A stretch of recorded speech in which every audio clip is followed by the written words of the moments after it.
이 기도 제목을 통해 오늘 주신 말씀의 교훈을 다시 생각나게 하시고 또 이 기도로 오늘 승리할 수 있기를 바랍니다. 한번 따라 하시겠습니다. 공동체의 아픔이 나의 아픔이 되게 하시고 공동체의 평안과 소망을 위해 기도하게 하소서. 아멘. 오늘 공동체를 위해 기도하러 나오신 여러분들 진심으로 축복합니다.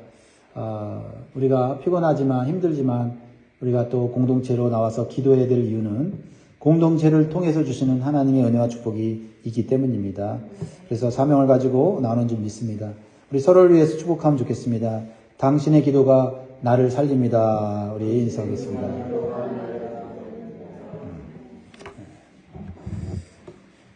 우리가 이 세상을 살아가다 보면 두 종류의 사람을 보게 됩니다.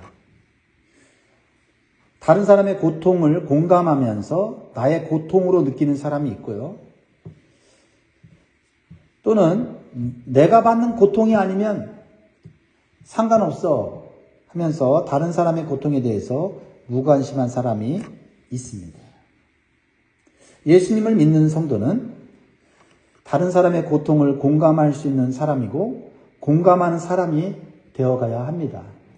왜냐하면 우리가 구원받은 것이 예수님께서 우리가 당하는 고통을 외면하지 않으시고 자신의 고통으로 여기셨기 때문에 이 땅에 오셨고 우리를 위해서 조롱받으면서도 대우를 받지도 못하면서도 예수님은 끝까지 값없이 은혜로 죄와 죽음의 고통에서 우리를 구원하셨기 때문이에요.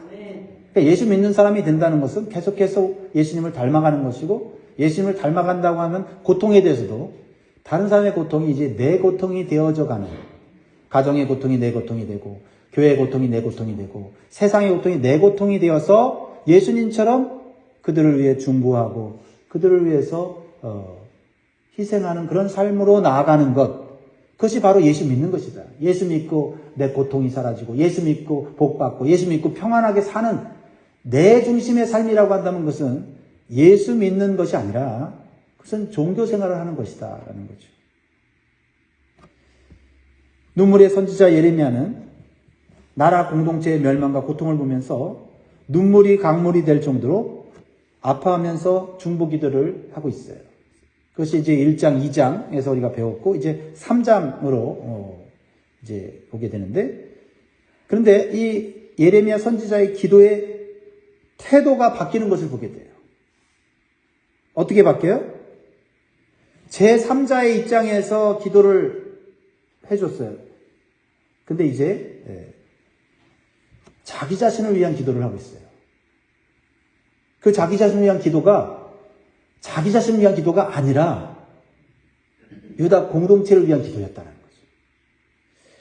즉 하나님의 심판을 받는 유다 백성들의 고통이 자신의 고통이라고 고백하면서 기도하기 시작해요.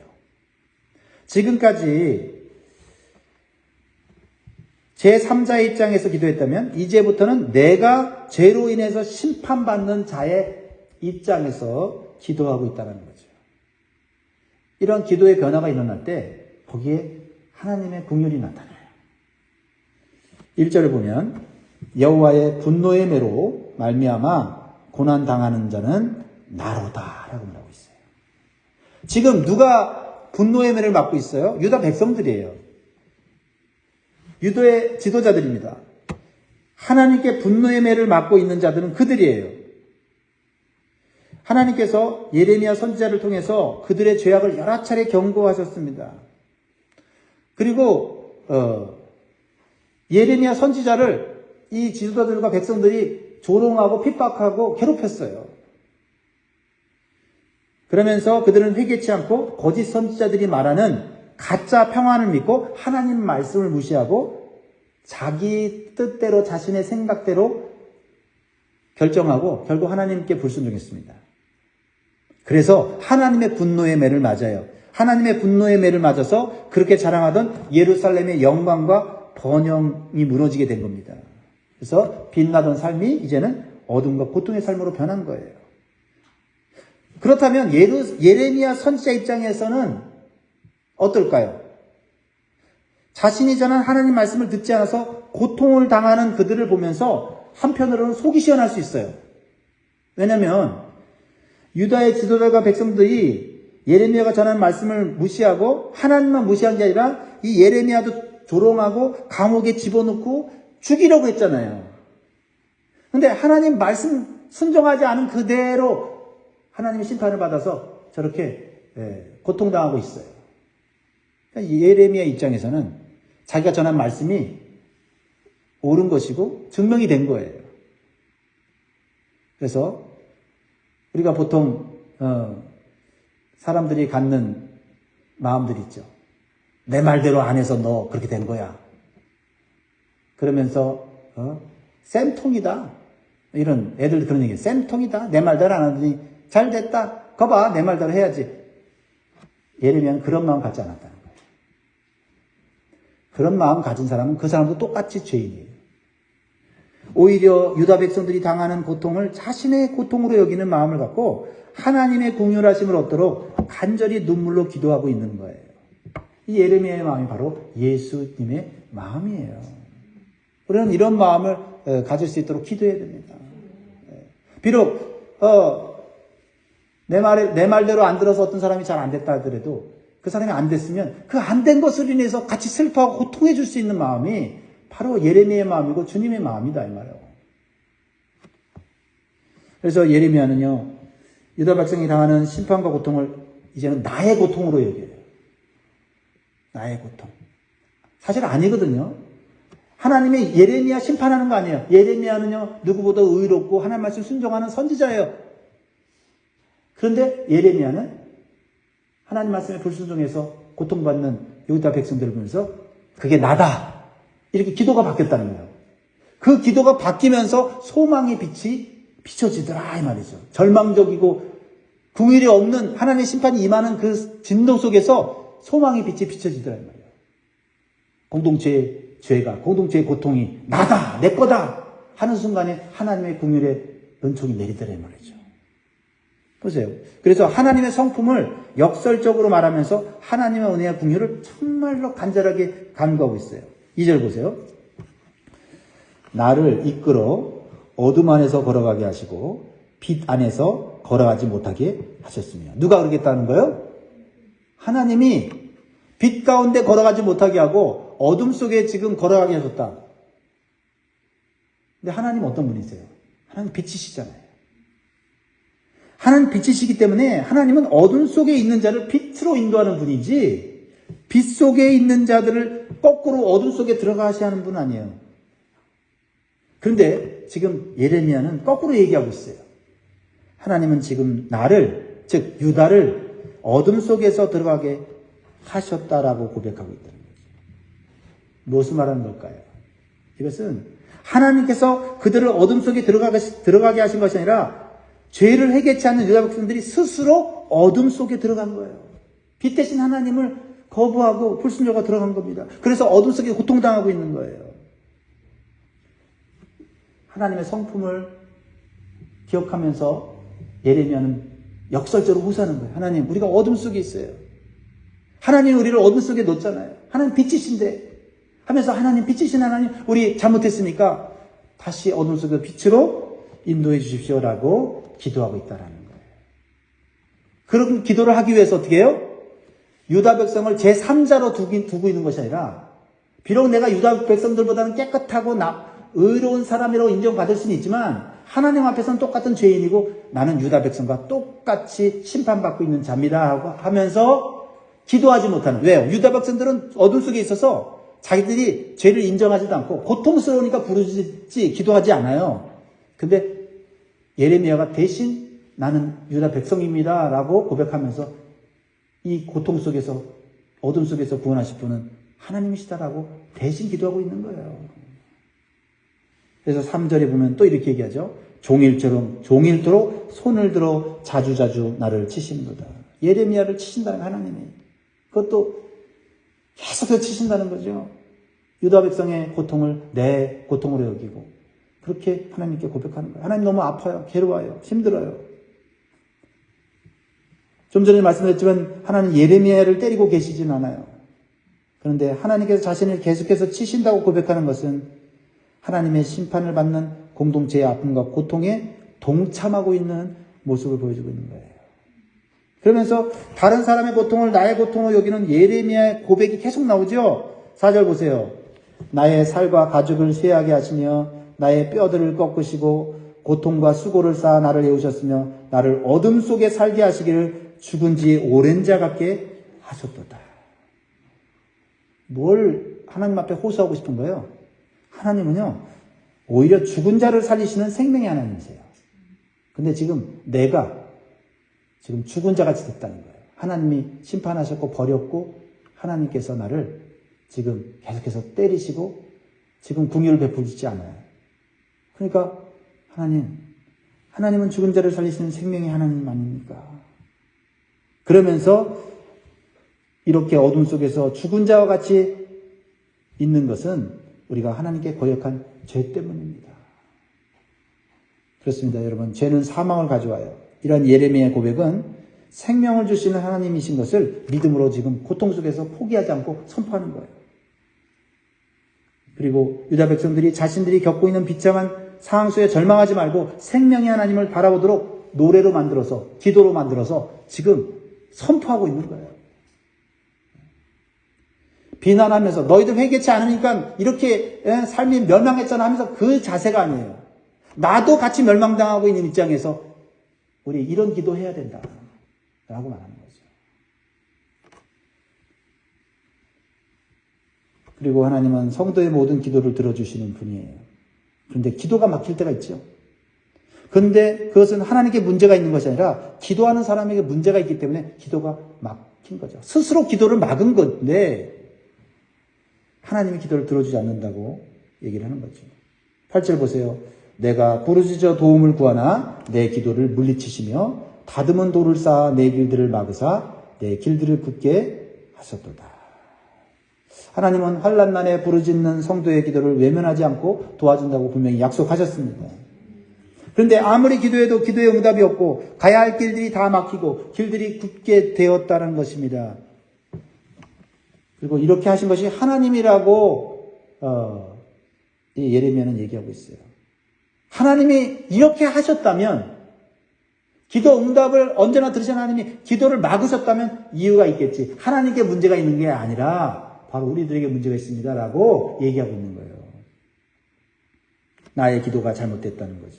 좀 더 다르게 말하자면 기도하는 사람의 삶이 잘못된다는 거죠. 죄악을 높이 쌓아두면서 그 죄악 때문에, 그 죄악의 담 때문에 어둠 속에 갇히고 절망 속에 갇히고 고통 속에 갇혔는데 그 죄의 담은 허물지 않으면서 하나님 나에게 기쁨을 주십시오. 행복을 주십시오. 복을 주십시오. 기도하면 안 된다는 말이에요. 먼저 하나님과 쌓아놓았던 죄악의 담을 허물어뜨리는 기도가 있어야 된다는 거죠. 그러고 나서 하나님 이 고통에서 불행에서 구원해 주옵소서 해야 하나님이 응답하시는 거지. 죄악 가운데 마음껏 먹고 마시면서 그러다가 죄 때문에 오는 고통까지도 하나님 고통을 없애주세요. 아니, 죄부터 먼저 없애야지. 하나님과 멀어져 있는 삶을 살면서 나의 이기적인 욕심으로 기도할 때가 있습니다. 기도는 하나님과 가까워지기 위해서 하는 것이고 하나님의 뜻을 이루기 위해서 하는 거예요. 그래서 내가 필요할 때만 하는 기도가 아니라 날마다 하나님 앞에 기도해야 되는 거죠. 그 기도는 하나님과 가까워지기 위해서 하는 기도가 더 많아야 된다는 거예요. 내 필요를 위해서 하는 기도가 아니라. 내 삶에 문제가 생겼을 때는 결국 나에게 죄가 있기 때문이에요. 내 욕심과 이기심을 따라 살다가 온 고통을 우리는 발견하고 회개해야 될 줄 믿습니다. 그래야 하나님의 은혜를 다시 회복할 수 있다라는 것입니다. 또한 예레미야는 하나님께서 심판하시기로 작정하시면 아무도 막을 수도 살 수도 없다고 말하고 있어요. 여러 가지 비유로 말하죠. 몇 가지만 살펴볼게요. 10절에 보면 그는 내게 대하여 엎드려 기다리는 곰과 은밀한 곳에 있는 사자 같으나 나의 길들을 치우치게 하시며 내 몸을 찢으시며 나를 적막하게 하셨도다. 여러분, 수풀에서 엎드려서 탁 기다리는 그 곰과 사자의 그 모습을 떠올릴 수 있죠. 동물의 세계를 보면 알 수 있어요. 딱 움크리고 양이나 연약한 동물을 딱 노리는 곰과 사자가 있으면 이미 죽은 거예요. 이미 이길 수 없어요. 몸이 찢겨서 먹힐 수밖에 없는 상황이죠. 지금 에레미야가 그런 상황이 있다는 거예요. 하나님은 곰과 사자에게서 구원하시는 목자 되시는 하나님이신데 하나님을 버렸기 때문에 이렇게 우리가 절망적인 상황 가운데 들어가게 되었다는 것을 고백하는 거예요. 그러면서 하나님, 우리가 곰과 사자로부터 구원해 주신 목자 된 하나님을 버렸습니다. 다시 그 목자 된 하나님을 다시 나의 목자로 오시기를 원합니다. 라는 고백이에요. 여러분의 목자가 누굽니까?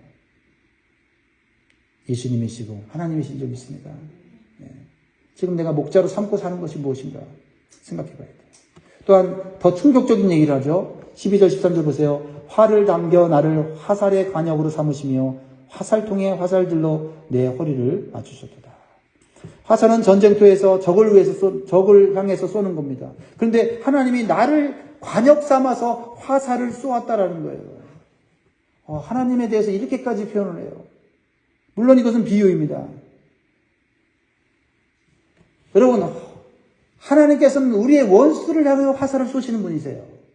근데 그 화살을 원수에게서 돌려서 나를 향하여 화살을 쏠 때는 이유가 있을 거 아닙니까? 근데 그 화살이 어디에 맞냐? 오늘 본문에 보면 허리에 맞췄다 그랬어요. 사실 영어로 보면, 원문을 보면 허리라기엔 표현보다는 heart예요. 마음에 화살을 쏘았다라는 거예요. 뭐예요? 이것은 나의 마음에 하나님을 거역하고 대적하는 마음을 가지고 있기 때문에 쏘신 거죠. 사실 원수들이 쏜 거죠. 유다 백성들의 마음이 온전히 하나님을 향할 때는 하나님의 화살은 항상 원수들을 향하였어요. 그래서 안전하고 평안한 삶을 살았습니다. 그런데 그들의 마음이 하나님으로부터 돌아서서 세상의 우상들을 섬기는 마음이 되자 그들의 마음 속에는 온갖 더러운 정욕으로 가득하게 되고 그리고 마음의 평안이 깨지고 고통이 찾아온 것입니다. 여러분, 그래서 우리는 무엇보다도 마음을 지켜야 되는 거예요. 우리의 마음이 하나님을 향할 때는 하나님의 화살은 대적을 향하게 돼 있어요. 그래서 우리의 마음은 평안한 거예요. 우리의 마음이 불안하고 우리의 마음이 두렵고 그럴 때 그것은 바로 내가 화살 맞은 거예요. 사실 하나님이 쏜 게 아니죠. 원수, 마귀가 쏜 겁니다. 그렇게 속에 내버려 두신 거죠. 목자 되신 하나님이 막아주지 않은 거예요. 왜요? 우리가 하나님을 목자로 여기지 않고 살고 내 마음대로 살았기 때문에. 그릇된 길을 거는 그런 어리석은 양처럼 살았기 때문이죠. 그래서 먼저 우리 마음속에 있는 우상들을 제거하기를 원하시는 거예요. 그래서 우리의 마음에 하나님만 향할 수 있게. 에스겔서 14장 6절에 보면 이렇게 경고하셨어요. 그런즉 너는 이스라엘 족속에게 이르기를 주 여호와의 말씀에 너희는 마음을 돌이켜 우상을 떠나고 얼굴을 돌려 모든 가증한 것을 떠나라. 8절에 보면 그 사람을 대적하여 그들을 놀라움과 표징과 속담거리가 되게 하여 내 백성 가운데서 끊으리니 내가 여호와인 줄을 너희가 알리라. 마음에 우상을 가지고 있으면 결국 그 마음에 고통이 찾아온다는 거예요. 그리고 인생이 망한다는 거예요. 그때서야 하나님을 기억하게 된다는 거예요. 여기 굉장히 중요한 의미가 돼 있어요. 지금 예레미야는 하나님이 지금 징계하고 있고 하나님이 지금 심판하고 있고 하나님이 멸망시키고 있다는 것을 알아요. 근데 유다 백성들은 아직 몰라요. 징계하는데도 하나님이 징계한 걸 모르면 어떻게 하나님께 구하겠냐고요. 원수들이 나를 괴롭혀서 원수 때문에 그렇다고 그러면 어찌 문제를 해결받겠냐고요. 원수들이 나를 때린 거는 하나님이 징계한 거면 원수들에게 대적하거나 호소하고 무릎 꿇을 게 아니라 하나님께 무릎 꿇어야 원수들이 물러간다 이 말이죠. 하나님이 때리시면 하나님이 때렸다는 것을 알고 인정하는 게 중요한 거예요. 그래서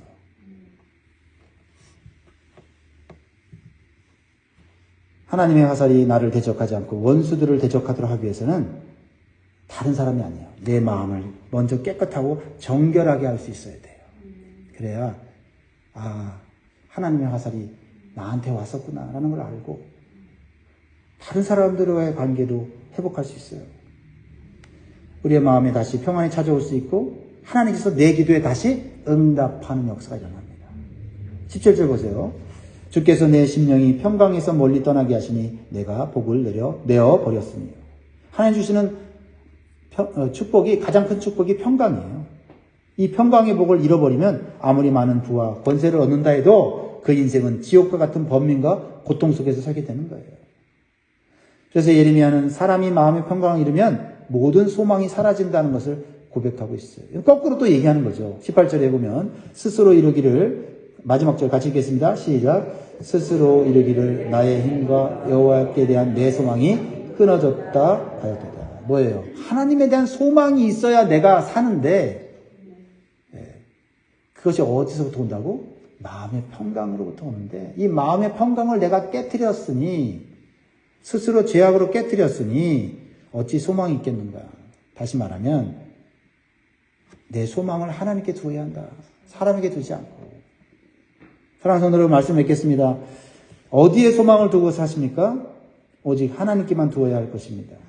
그것이 우리의 마음의 평강을 지키는 길이에요. 다른 곳에 소망을 두는 것은 마음의 평강을 깨트리는 것이고 하나님의 원수가 되는 길이다라는 거예요. 예레미야 선지자는 범죄하여 심판받는 유다 백성들의 죄악과 고통을 자신의 것으로 여기고 하나님께 부르짖으면서 중보기도와 회개의 기도를 했어요. 그래서 다시 소망의 빛을 보게 됩니다. 사실 내일 말씀 큐티와 연결되어지는 건데 내일의 말씀 한 구절만 읽고 마치겠습니다. 여러분들이 큐티 하실 때 보면 여기서 그는 공동체의 죄가 내 죄인 것, 다른 사람의 죄가 내 고통인 것을 깨달으면서 기도했을 때 소망이 되었어요. 한 두 장 넘기시면 예레미야가 3장 20절, 내 마음이 그것을 기억하고 내가 낙심이 되오나 이것을 내가 내 마음에 담아두었더니 그것이 오히려 나의 소망이 되었사오면 여호와의 인자와 긍휼이 무궁하심으로 우리가 진멸되지 아니함이니이다. 23절, 이것들이 아침마다 새로우니 주의 성실이 크시도이소이다. 기가 막히죠. 3자의 기도에서, 제3자의 기도에서 다른 사람들의 죄를 위해서 기도했어요. 그것도 잘한 거예요. 어떤 사람들은 내 말대로 안 했더니 꼴 좋다 이렇게 되는데 그 사람들을 위해서, 비록 내가 말한 대로 그들이 하나님의 심판을 받았지만은 그러나 그들을 불쌍히 여기는 마음, 그리고 이제는 너의 고통은 내 고통입니다 하면서 기도했을 때 그들이 같이 기도하면서 소망이 생기니 아침마다, 고통은 있지만 아침마다 하나님의 소망의 빛이 비침으로 날마다 새로워지는 거예요. 아침마다 새롭고, 그런 찬송 있잖아요. 새로우니 주의 성실이 크시도다. 그렇죠? 이러한 놀라운 영적인 축복이 저와 우리 공동체의 기도 주의 이름으로 축복합니다. 기도하겠습니다.